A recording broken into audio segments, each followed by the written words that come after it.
Alright, so according to some New York Times article, I'm supposed to be staging these videos in front of books and what have you.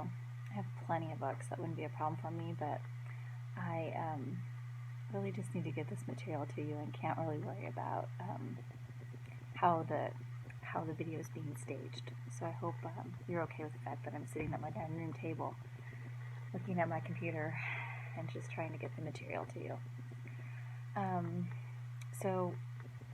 Again, I'm looking at the outline. So what we're thinking about here is the split. And you put like a little kind of like flow chart at the bottom of your outline that shows like when they're together, when they split. And oftentimes the women's rights movement is criticized for this. They're seen as like being catty and what have you. But so many of these movements, it's not just women. If you look at most civil rights movements, they fraction, they split, because like these are big subjects and we all are very passionate about how we want to get these rights across and how we want to get access to equality. So it's not really indicative of anything doing with women that there's so many splits. But what happens is we have that new generation of women, and Carrie Catt takes over. It's the old guard, if you will, that's in charge of NAWSA at the beginning. Elizabeth Cady Stanton, Susan B. Anthony, but they're going to die, and so ultimately it's Catt that's going to take over NAWSA. And then even a newer generation of women, Alice Paul and Lucy Burns, they've been participating in suffrage activism over in England, and they've learned some tactics there, like going on hunger strikes and what have you. And so they're going to try to implement some of those strategies here in the United States. And so one of the things Alice Paul will do is she'll host a parade. This is seen as something that's really, really radical in 1913. And it doesn't seem radical to us today to have a parade, but in 1913 this is a really radical idea that women would have a parade.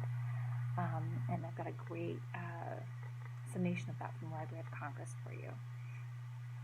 Ultimately, because they have different ideas about how this should work, Alice Paul will split from NAWSA. She'll form the NWP, National Women's Party, and then under the National Women's Party, another really, really radical thing that they'll do is they'll picket the White House. Now again, this doesn't sound that crazy to us, to stand in front of the White House with a sign protesting, but this had never been done before when women do it. And then initially when they start doing it, we aren't at war.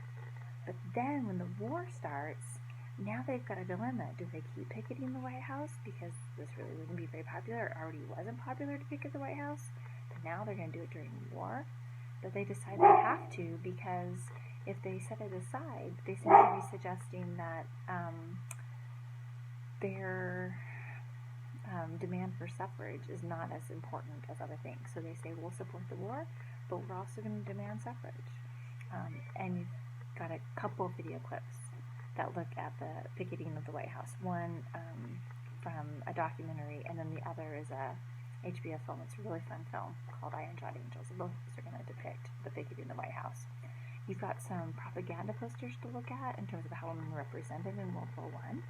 I give you a couple questions to think about, and then there's a website where you can look at. And then just a fun story is Jeanette Rankin. She is the first woman to serve in Congress. She serves in the House of Representatives. And she actually will support the Peace Party, and so she'll actually vote against entering the war, which would have taken a lot of courage, because once we decide to enter the war, it's a very popular war to enter.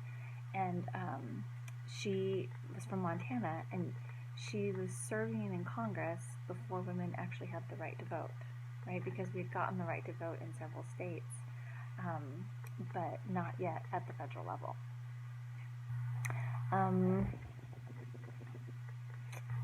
All right.